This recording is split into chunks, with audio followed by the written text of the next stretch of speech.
Fakam min waliyyin min awliya'illah kana mujaniban ta'ata rabbih summa taba wa ahsana taubatah fasara ila ma sara ilaih.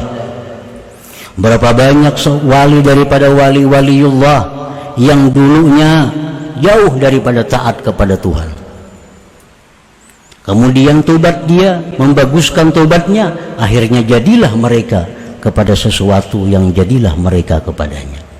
Tidak sedikit wali-wali Allah itu nang asalnya orang ini sangat jauh dari Allah. Tidak sedikit wali-wali Allah nang asalnya dulu ahli maksiat kepada Allah. Tapi karena mereka menyadari kehinaan dirinya dengan maksiat itu, lalu mereka tobat, membaguskan tobat, akhirnya mereka jadi aulia Allah Subhanahu wa ta'ala. Miswa Fudail bin Iyad contohnya yang terkenal sudah kisahnya. Karena syatira, dulunya perampok.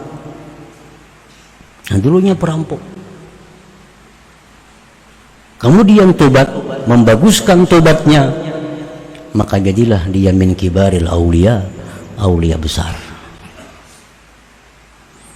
Wa mislu utbatul gulam kana munhamikan pisyar, dulunya tenggelam dalam kejahatan, minum-minuman, perjudian, perempuan dan lain-lain. Summa taba, kemudian tobat, wa ahsana taubatah, membaguskan tobatnya, fasara minal aulia, jadilah dia aulia Allah. Nafaz zambu idza awrasa khawfan minallah wa taubah khairun min ta'atin awrasat amnan wa ujba. Maka bermula dosa apabila menimbulkan ketakutan kepada Allah, menimbulkan tobat, maka dosa itu lebih baik daripada taat yang membuat dia merasa aman dan ujub dengan dirinya. Ini dosa, maksiat, tapi mbak itu takutan lawan Tuhan. Lalunya bertobat. Nah, dosa tadi lebih baik daripada taat, yang mana seseorang dengan taat itu menjadi merasa aman dirinya, merasa pasti ke surga, merasa dirinya ahli surga, takjub dengan dirinya. Nah, itu taat lebih hina daripada maksiat. Nah, para muhibbin rahimakumullah, jadi taat itu yang dipandang Allah isinya, dosa dipandang Allah isinya.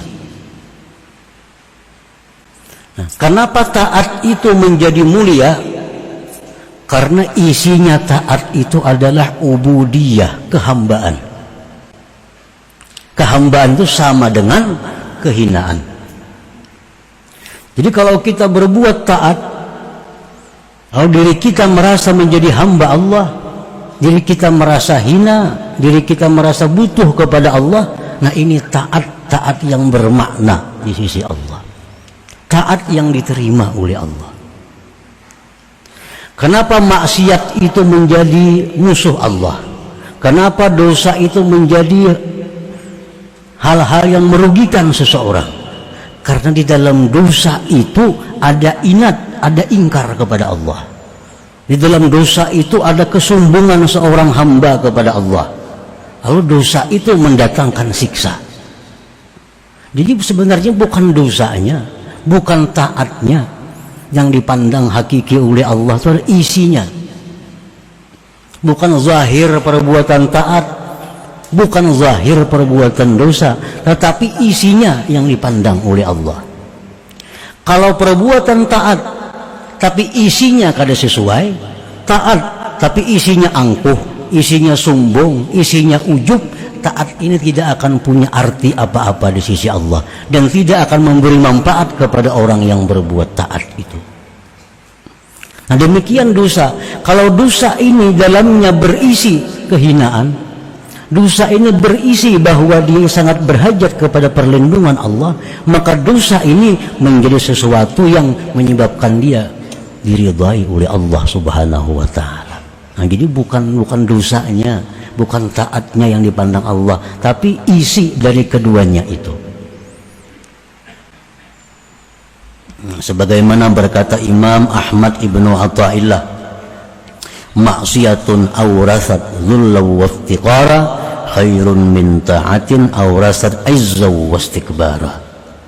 Maksiat tapi menimbulkan kehinaan dan keberhajatan kepada Allah lebih baik daripada taat yang menimbulkan kemuliaan dan kesombongan.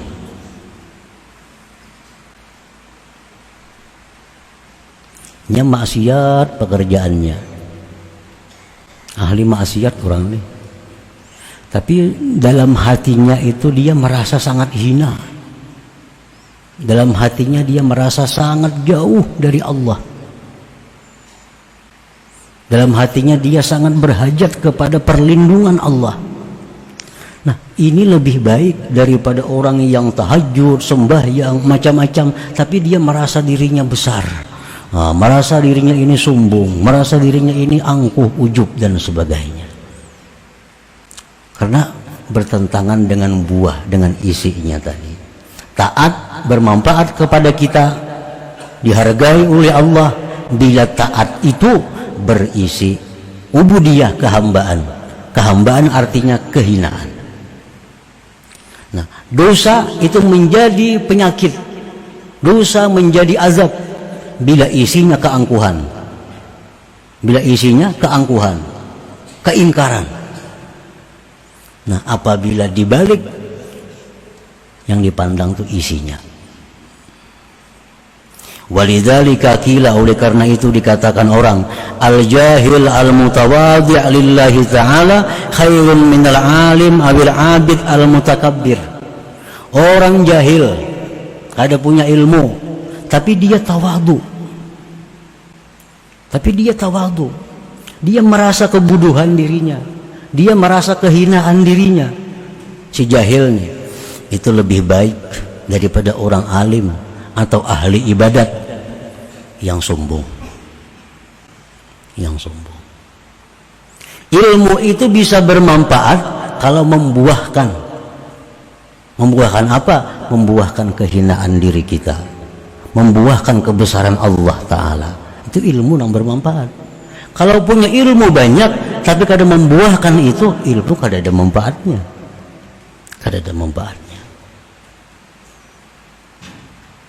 Al-asi al-mutazallil khairun minat ta'i'il mutakabbir.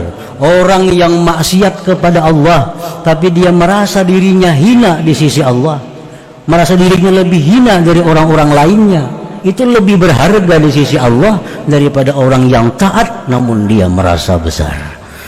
Taat tapi sombong.